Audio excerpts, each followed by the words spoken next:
Merci Jean-Luc Laglaise pour le MoDem. Oui, merci Monsieur le Président. Monsieur le Président de Renault, Monsieur le Directeur Général, c'est un plaisir de vous recevoir aujourd'hui pour échanger sur le futur des mobilités. Comme l'a souligné le récent déplacement du Président de la République à Douai, la France s'est positionnée en quelques années seulement à l'avant-poste de l'automobile électrique et nous ne pouvons que nous en réjouir. Ce nouvel investissement de 2 milliards d'euros pour une giga-usine de production de batteries électriques fait d'ailleurs écho à notre volonté d'accroître encore la mobilité électrique à très court terme. Car relever ce défi de la mobilité électrique nous permettra à la fois de gagner en indépendance énergétique, de relever le défi climatique et de la qualité de l'air, et de développer de nouveaux emplois industriels qualifiés dans l'ensemble de nos territoires. Je tiens pour ma part à saluer votre engagement dans le développement de la mobilité électrique à grande échelle, à travers vos gammes de citadines, mais également à travers vos modèles iconiques tels que la R5, la 4L et l'Alpine, qui connaîtront sous peu un nouveau futur électrique. Je souhaiterais vous interroger sur 3 aspects de cette stratégie. Tout d'abord, cette électrification va-t-elle concerner également vos véhicules utilitaires et fourgonnettes ?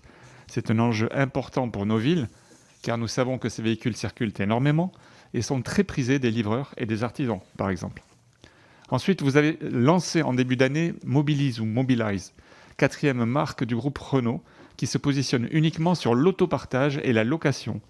Pourriez-vous nous en dire un peu plus sur le fonctionnement de ce service innovant et sur votre vision associée des nouvelles mobilités partagées et flexibles en zone urbaine ?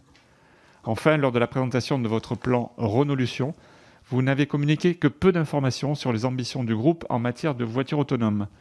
Avez-vous décidé d'abandonner ce segment pour vous consacrer uniquement à l'électrification de l'ensemble de vos gammes, ou pensez-vous toujours vous positionner sur ce marché dans les années qui viennent ? Je vous remercie. Le député Laglaise me parlait de véhicules électriques, VU électriques. Je pense, nous on commercialise déjà le Kangoo, le trafic en électrique, ça marche très bien. On est leader dans le marché en Europe. C'est encore des volumes un peu confidentiels. Je pense que l'électrique peut être une solution pour certains usages, notamment dans le transport urbain.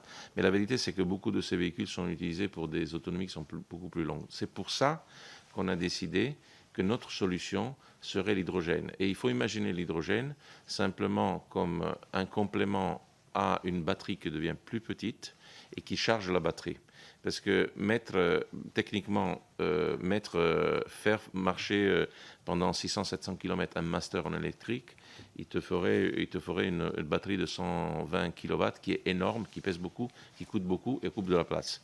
Donc l'idée, c'est justement d'avoir, et c'est le projet avec Hyvia, une batterie plus petite qui est chargée par de l'hydrogène. Donc on croit que l'hydrogène pour les véhicules utilitaires est une solution, aussi parce que beaucoup de ces véhicules rentrent dans des centres logistiques, donc ça permettrait aussi de mettre des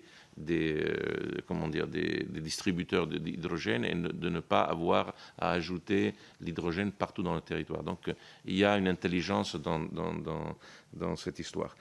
Mobilize, c'est un projet qui me tient très à cœur, on le gère avec Clotilde Delbos.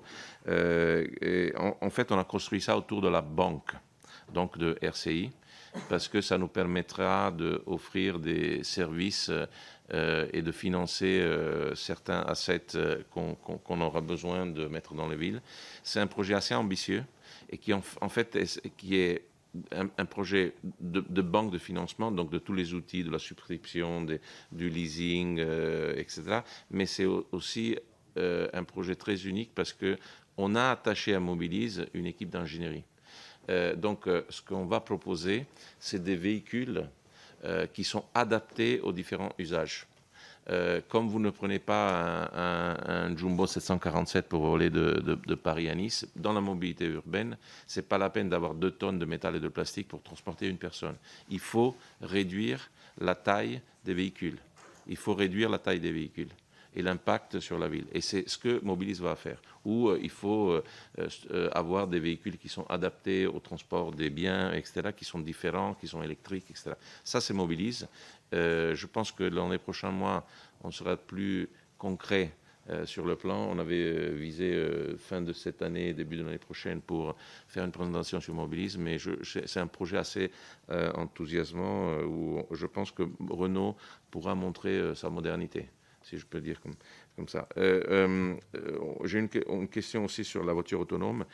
On a un mécanisme, un système qu'on appelle de leader-follower sur certaines technologies dans l'Alliance. Donc, on se partage le travail avec nos collègues japonais. Et notamment sur l'autonome, ils sont leaders parce qu'ils sont face à des marchés comme la Chine, le Japon et les États-Unis, où cette technologie va commencer avant ce qu'on voit en Europe. Le grand thème, à mon avis, c'est de comprendre quel est le business case, comment je peux dire, le business case, excusez-moi, quel est le business case du véhicule autonome pour un opérateur d'une plateforme de mobilité, qui, par exemple, ceux qui ont des voitures avec des chauffeurs, le truc il est très clair. En fait, la voiture autonome, ça sert à virer le chauffeur, parce que ça représente 30-40% du coût. Je ne pense pas que ce soit un objectif très noble pour nous. Donc, on va chercher quelles sont les applications du véhicule autonome qui nous permettront de sortir, de faire du business avec ça. On croit qu'il y a des applications dans le transport lourd, avec les camions, s'ils se suivent l'un l'autre, parce qu'il y a moins d'accidents, il y a moins de consommation. On pense qu'il y a des applications dans des domaines logistiques, mais à basse vitesse. Et donc, on se concentre sur ces choses. On a des partenariats avec Waymo, qui est une société du groupe Google. Donc, il y a du travail, mais on ne met pas ça nécessairement en priorité. Cela dit, beaucoup des briques technologiques qui sont derrière l'idée qu'une voiture peut conduire toute seule sont très utiles pour la sécurité. Donc, on est en train de mettre dans les voitures certaines des briques qui pourront permettre de baisser l'accidentalité de nos produits. Et ça, c'est déjà, je pense, un avantage.